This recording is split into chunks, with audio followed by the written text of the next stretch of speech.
We're all live on Facebook now. We're going to have a little discussion with Lee Leachman here and talk about the 5 traits that no one measures in the seed stock world. We're ready to go, Lee, whenever you are.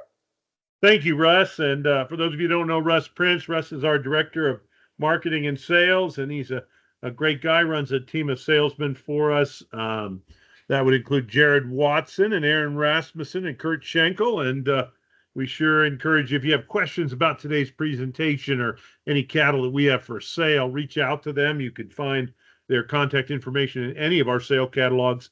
And of course, you can find all that at leachman.com, our website. So we were thinking about this webinar and wanted to focus it for both commercial ranchers and seed stock producers and talk about some of the traits that we're measuring that most people aren't measuring, and just kind of highlight why we think those traits are important. And it's just kind of a way that we're different at Leachman Cattle. We're really committed to measuring all the traits that have a financial impact on your ranching operation. And so we're going to go through the 5 traits that most people don't have. When you open up their catalog or their bull sale catalog or their semen catalog, you can't find information on these traits. And so here we go today. And we'll start out right away with what those dirty 5 are, okay? And I call them the dirty 5. Whoops, it went back. There we go. I have to see if I got that thing under control, Russ. I have to minimize the picture you so I can read my slides. There we go. So the dirty 5 are cow fertility, PAP, which is pulmonary artery pressure, which is a predictor of heart healthiness, feed costs. This is probably the biggest one that we see that shocks us. How can you print a catalog and talk about profitability if you're not measuring the cost side of the equation? Dollar ranch, our predictor of cow calf profitability, and dollar profit, the birth to harvest predictor of profitability. These are the dirty 5 that most catalogs don't have. People don't measure the traits needed to calculate these, and because of that, they don't show them to you. I don't think it's that breeders are trying to be sneaky. I just think that it's not the way we've always done things, and it's hard for us to change. And so it's hard for us to think about these other traits. And when we measure these other traits, almost always we end up with our favorite bulls being bad on some new trait we measure. And so then we're back to the drawing board. And so as seed stock producers, we particularly don't like that to happen, especially when we got a cow herd full of those daughters. So let's keep rolling through this and dive on to cow fertility, the first trait that so few people have in their catalog.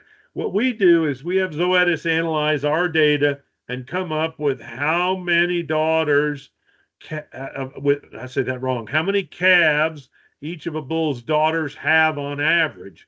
And then this EPD is expressed plus or minus that number, anywhere from -1.5 to 4.5, where the average in our database about 1.5. And what that means is an animal is 4.5. His daughters are expected to have 3 more calves in their lifetime than the bull that's 1.5. And the -1.5 is expected to have 3 less. And so it's a big deal. And this trait, this predicted number of calves, drives wean calf crop percentage. We express it in our catalog with stars, okay? 5 stars gets you up in here into the 3.5 plus range. 3 stars puts you in the middle. 1 star's down here. You'll see we don't have very many 1-star fertility bulls.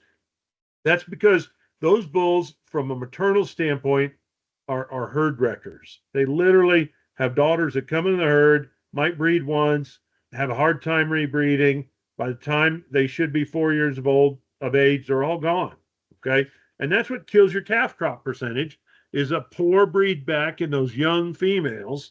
And this trait will predict that trait. And if you buy cattle that are up here at the 4 and 5 star range at the upper end of this, you will see just unprecedented fertility in your herd. So this is the number one trait that most people don't predict. It's not hard to calculate.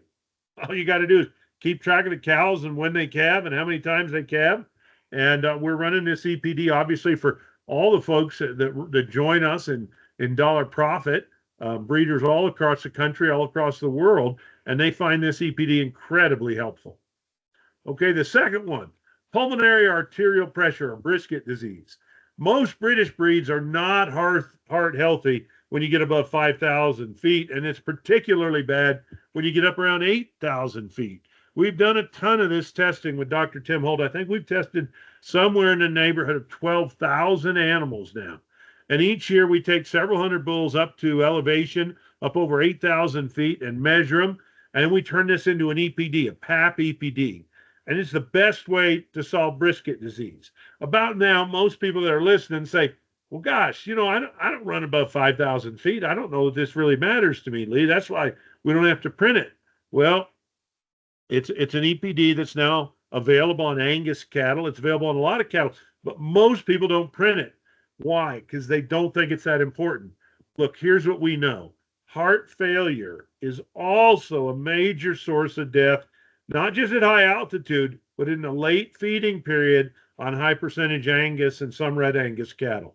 And so if you're breeding high percentage Angus and red Angus, if you're feeding them out to finish, if you want the feedlot buying your calves to really like your calves, you've got to make sure that you're not at the wrong end of the breeds on pulmonary arterial pressure. And so we have this EPD. Negative is better. Lower blood pressure is better. That's the way to think of it. Higher is worse. And you'll see even on our purebred Angus, red Angus, and Charolais coming up in our sale on November 9th, we have these EPDs printed on every one of these animals. It's genomically determined. It's a good prediction. It's valuable. We're selecting for it. And particularly in our Angus and red Angus cattle, we think that this is a major differentiator, and it is going to impact the health of those animals in the feedlot, not just at high altitude. Okay, number 3, feed intake and conversion. This is the more output doesn't cost you anything. And those of us that have bred these high growth cattle, we know that they eat a ton of feed. We know that some of them are very hard to rebreed. We know there's a real cost in terms of feed on these animals. And in fact, the animals that grow the most on our growing rations are not necessarily the animals that grow the most in the feedlot ration. And so we've started measuring this trait. We've measured over 47,000 animals where we know how much they're eating and we know how much they're growing. We know how much they weigh. We're starting to add now about 15,000 records per year. And this feed conversion improvement adds directly to the value of your calf, and it makes your cow more efficient. In 2024, we'll complete an installation of new feed intake units that brings our total to 309 of these bunks, which basically means that at any given time, we'll have over 2,000 animals being evaluated for feed intake records. And of course, our dollar profit share partners, they're also measuring this trait. And we put it all in and we calculate a genomic EPD. And at the end of the day, there are 2 considerations for measuring this feed intake. The first is for the cow, right? That cow out there is eating grass. Your most expensive commodity is land. We don't think of it that way. Most of us think of grass as being kind of free, but land's sure not free. And the better we can stock that land, the more profit we make, the less our cows eat while still breeding back and raising a big, good calf, the more money we'll make. And so for cows, we want cows on the dry matter intake, DMI is what we call it, that are lower and still have all the other traits we want. For feeder calves, we want them to grow fast and convert better. That in feedlot jargon is called feed to gain. We have an EPD F:(G, feed to gain. It's simple. Find the cattle that eat less than average and grow more than average. Those are the ones that are negative on feed to gain. Those animals convert better. They use less dry matter per pound of live weight gain. We just finished out some cattle in a beef on dairy study. They went to slaughter 2 months earlier because their feed conversion was better. They reached the equivalent or higher carcass weights faster because their feed to gain was better. So as we see feedlot gain and feed to conversion being kind of flip sides of the same coin, and the cattle that are the best growers in the feedlot are the good feed to gain cattle, undoubtedly. We've proven that at this point. Number 4, Dollar Ranch, improve the drivers of cow herd profitability. What are those? Well, we want output. We want that cow to produce a heavy calf that's valuable. And, most of us focus on the output traits. When we open up the catalog, we look at yearling weight, we look at carcass measurements, we look at dollar beef, we look at terminal sire indexes, we look at gridmaster indexes in the red Angus breed, all based on what the calf is worth. And that is important. Okay. Output is important, but I'm afraid it's not the biggest driver of cow calf profitability. The biggest driver is reproduction. We talked about it earlier. Does she bring in a live calf? Does she calve easy? Does she breed at 15 months? Does she breed back after that? Does she stay bred back? How long does she stay in the herd?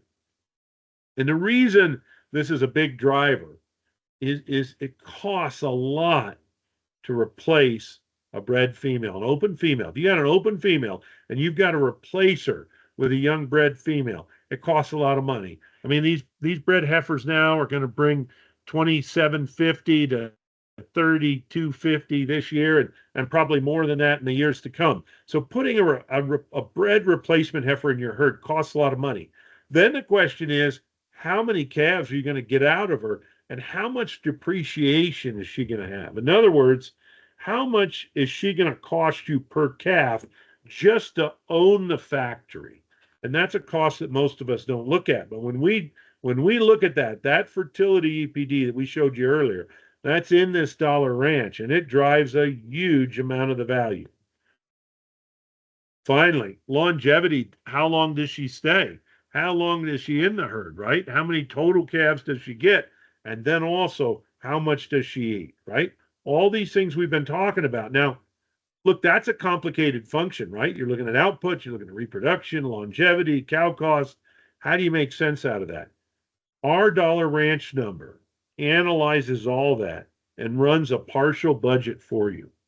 A partial budget means that we're looking at your revenue and your cost and selling that calf at weaning. And we're saying, which of these sires is going to produce daughters that make you more money? Dollar ranch is expressed in terms of profit per cow per year. That means when you see a female with a plus $100 ranch and another one with a $50 ranch, the plus 100 is going to make you $50 more per calf per year. And the range we see in these, because of fertility, because of longevity, because of cow cost, because of the performance of her calves, when you get a cow that does all that right, she can make a couple $100 more per year than some of these bad cows. And it's just significant, especially when you multiply that across your whole herd. So when we think of cow herd profitability, if when we want to look at that, we have to calculate this dollar ranch number, or we can't make sense out of those numbers. We can't tell if a bull's good or bad. We'll have people send us DNA samples and say, run dollar ranch on our herd sire. We'd like to see what it is, and we'll do that for you. We have people saying we want to select our heifers using dollar ranch. Well, that's easy. You call us and get inherit tests coming out from Zoetis, test your replacement heifers, find the ones that are better on dollar ranch. It's a smart way to improve your cow calf operation. Now, those guys that are using the dollar profit system with us, our dollar profit partners, those other seed stock operations, almost every one of them is looking at dollar ranch because they want to keep their commercial customers on the right side of that profit equation. And so they're selecting seed stock that are high on dollar ranch. And I'd suggest to you, there's a lot of stories out there in seed stock about what's maternal or not maternal. This is a number that predicts maternal ability, and it does it exceptionally well. If you'd like to learn more about how you, as a seed stock breeder, could get this index on your herd, reach out to us at Leachman Cattle. Consider joining our dollar profit system. If you want to buy a herd sire that excels on this, we obviously have them available. If you're a commercial cow-calf operator selling at weaning, I tell you, this is the number one most important EPD and index that you can get for replacement heifer selection and for choosing your sires. The worst thing in the world is to go buy a bull who's horrible on dollar ranch. his daughters come into your herd for several years, and they just bust up your profitability. And we all know this. We all know when we look at our herd, we got some cows that have stood the test of time, that have brought a calf in every year, that have kept their body condition, that bred early and they weaned a good calf. And then we got those females, those young females that just don't breed back and fall out of bed. And we don't want that. This dollar ranch number will help you improve your herd in that direction. Last and not least, of course, is dollar profit. We think it's the best number for the beef business. If you're a cow calf operator and you own the calf from birth to harvest and you're selling on the grid, this is one number that'll help you out. It considers all of the maternal traits. It also considers all of the terminal traits: carcass weight, carcass value, feed conversion. It assumes that a bull's going to produce 100 calves in his lifetime. So whereas dollar ranch is profit per cow per year, dollar profit is profit over 100 calves. Okay, we printed on cows, but of course, cow's not going to have 100 calves, right? So you probably need to divide that number by about 10 for the cow, or maybe 12 for the cow. But on a bull should have 100 calves, and so you'll see these numbers get big. Like we'll have a bull that's 25,000, another bull that's 15,000. What that's saying is that bull that's 25,000 is going to produce $10,000 more profit in your herd over his lifetime than the bull that's 15,000. And if we think about that and we divide that by 100 calves, right? Then that's about $100 more per calf. And where's that coming from? It's coming from maternal ability on the dollar ranch side. It's coming from the terminal side with dollar feeder and carcass weight, carcass value, and feed conversion. The bulls that are high on profit put all that together and do it in a really unique way. And they come in different shapes and sizes. We have some bulls that are lower in growth, maybe, and excel on maternal and might excel on marbling, and they get really high on profit. We have other bulls that are quite growthy, maybe give up a little bit on fertility, but are just awesome at bringing home those terminal traits. There's a lot of different ways this comes together, but this is the number one figure for us. If you say, where is Leachman cattle going for selection directionally, we're selecting for this one number. This one number, as it gets better, it makes our cattle better. And the cattle that we see that are in the top 1% on this index, those cattle are exceptional cattle. And our goal is to make more and more of them. And I know our dollar profit share partners, the other Seedstock partners that participate with us, they are also pushing to make dollar profit higher. And we have a logo that we show, and it kind of summarizes it. When you select for dollar profit, you are going to get cows that work. It is going to make the cow better. So many of the indexes that are out there in the industry make the cow worse just to improve the value of the feeder calf. We don't think that's a good decision. Okay. We want the steers to be more valuable. We want the steers to pay, but we want to improve the cows at the same time. We don't want to get it here and give it up there. We want to move both of those things forward. And that's what we think dollar profit does exceptionally well. So the missing five, the dirty five, as I call them: cow fertility, PAP, feed cost, dollar ranch, and dollar profit. And, we are investing. I mean, these aren't cheap things to measure. Okay. We are literally investing hundreds of thousands of dollars a year so that our customers have predictions on these valuable traits.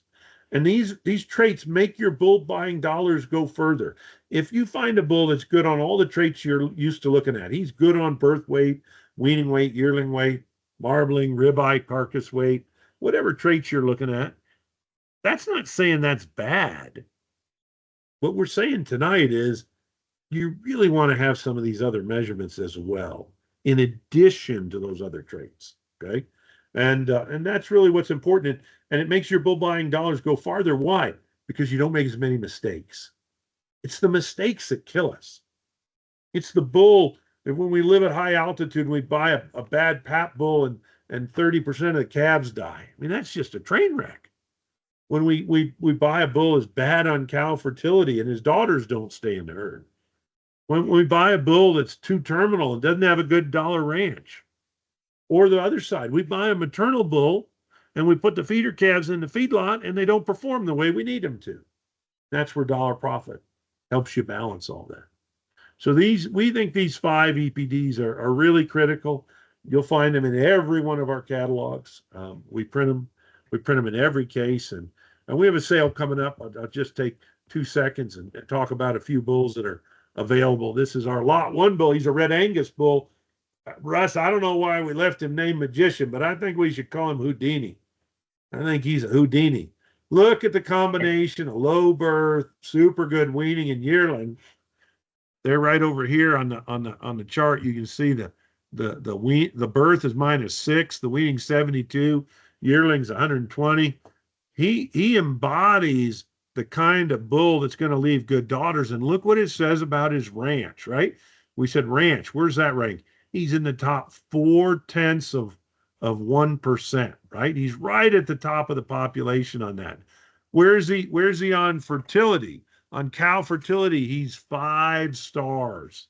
Okay, puts him at the top of the breed. What about on pap? He's a 0.3. That's solid. That's very solid. Now, I wouldn't take that bull to 8,000 feet, but that bull's not going to cause a lot of heart failure in the feedlot because he's 0.3. Feed intake, where is he? Dry matter intake EPD is, where am I looking at it? I'm just not finding it, Russ. There it is. 45 right there. Yeah, 45 right there. My goodness, you can tell that I am travel weary today. He's plus 45 on intake, and he's negative 0.39 on feed to gain. Russ and I look at a lot of these bull values, and negative 0.39 on feed to gain. Well, let's see, what does it say down below where he ranks in the? Now, yeah, he's the number 3 feed to gain bull in the catalog, which means he's in the top 0.1 of 1% on feed to gain. So here's a bull who's going to make great daughters because the ranch is really high and the fertility is really high. They're going to be good on pap. They're going to feed convert and not eat too much feed. And when you add it all up, that puts a lot of profit on the table. And he's a pretty salty dog to boot, isn't he, Russ? He's pretty good kind of bull. I think when you come back here in a couple of years, you're going to see sons of Houdini in our bull sale. I think he's that kind of herd sire. Our leadoff Charlet bull is equally interesting. His name's Lockdown. He's an Anthem son. He's out of a 49er daughter. What does it say here? Dollar feeder of 161. His cow fertility is 4 stars. His feed to gain is negative. He's got huge birth to growth spread. He's at the top 1% of the breed on marbling. All of our Charlets, all Charlets, to be honest, are really good on pap. It's not a surprise. If you go to France, these cattle went up in the mountains. If you go to England, the British breeds didn't go up in the mountains because there weren't very many tall mountains. And so we just get what is a result of where and how the cattle were raised. And this bull's pretty exceptional. He's pretty interesting that way. Of course, our Charlet excel on the terminal traits. We select them to be a terminal breed, but those of us that are breeding Charlets, we still want those maternal functions. So we have a good cow herd of Charlets, right? And this bull is exceptional on udder. He has tremendous foot structure. That's something else we evaluate, and these top herd sires have it. And so this is a very interesting bull. We only have a small offering of Angus in the upcoming fall harvest sale. I had a hard time picking which bull to feature, but I think if you come walk through the bulls, everybody that does really loves this lot 203 bull. He's a Commerce son. He's out of a Maple Crest cow. One of our cooperators produced him. I don't know if we're going to call him Mr. Biz or Mr. Bidness, but he's full of business, isn't he, Russ? He's pretty cool cat. Again, look where he is. He's up here. He's got solid fertility and ranch. He's got tremendous marbling and ribeye, negative feed to gain, very moderate intake for an Angus sire, and tremendously low pap EPD. Strong on ranch, exceptional on dollar profit. We do have higher ranch bulls selling in the sale. I think the 201 and 202 bull are both a tick higher than he is on ranch, but you can't feature them all. So I just pulled this bull out to show him as a feature. So we do invite you to come join us. We're having a sale on November 9th. It'll be at our Fort Collins facility at the Bull Barn, and we'll be offering 110 bulls, Angus, Red Angus, and Charolais. We'd love to have you join us in person, but you're also welcome to watch online. They can go to www.leachman.com and find a link there to the videos, and we'll broadcast that sale. And of course, you can also reach out to our sales team. They can look at bulls for you individually. But if you think that these traits that we're talking about might be important for your operation, whether it's commercial or seed stock, here's an opportunity to invest in really good Angus, Red Angus, and Charolais herd sires and commercial bulls both. So we sure invite you to come out and join us. Well, Russ, I wanted to keep it snappy so that it'd be easy for folks to watch. I don't know if you want to click off the Facebook Live recording, and then maybe we'll just go to Q&A with the folks online with us. Sounds good. We are good. So anybody online there would like to ask any questions, sure raise your hand and I'll unmute you. I think John Metzger should ask the first question. Good to see you on a webinar, Johnny.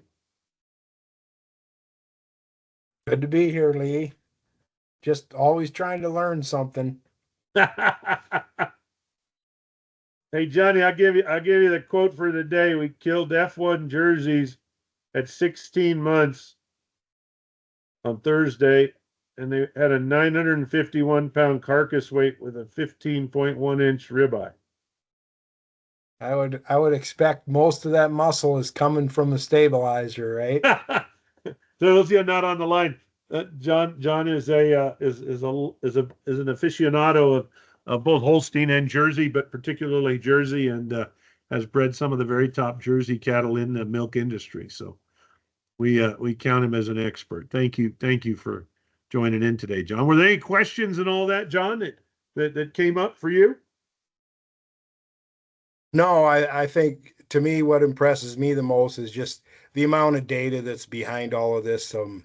You know, a lot of places will talk about genomics, but if there isn't a lot of data behind it, it doesn't really matter. So I appreciate that. And now we're humbled when we look at these data sets for dairy, John. There's so much data on the dairy side, but the genomics is dangerous because genomics will give you a prediction whether there's much data there or not.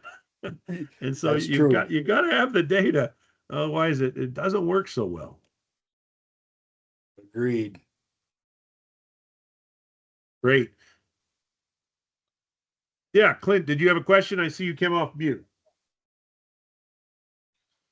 No, I just joined you. Oh, you just popped in and I put you on the spot. There you go. Well, good. Any other questions any of you have? We kept this pretty short. We obviously put these out on the internet, and these shorter versions formats get us a lot more views. And so that's kind of the thought on that. But it's funny, you know, most of us get up and talk for an hour, but but it's really the 15-minute video that gets viewed the most. So very cool. Thanks a lot, Lee. Appreciate your time. Yeah, thank you all for joining. And like I said, if anybody had any questions, I mean, it's kind of a close-knit group here. These are mostly friends and family. We appreciate you jumping on. If you did have a question, I can't believe Tulloch doesn't have a question. He might be eating dinner. No, just listen very carefully, Lee. Always learning. Good to see you, Mike. Good to see you. Yeah, you too. Yeah. Well, you guys, thank you all for joining in, and if you have others that you think would benefit from listening to that Facebook Live, you can go to our Facebook page and then share that link, and it'll go over to them, won't it, Russ? Yeah, we had some audio problems there to begin with, but we'll share this recorded version onto Facebook to override that. I don't know what that means, but I'll let you figure that out. I got her. You don't need me to do the whole IT thing guy. again, do you, Russ? No, I'm not an IT guy, so I got to figure it out. All right. Well, very good. Thank you all for joining. Thanks, guys. Appreciate it.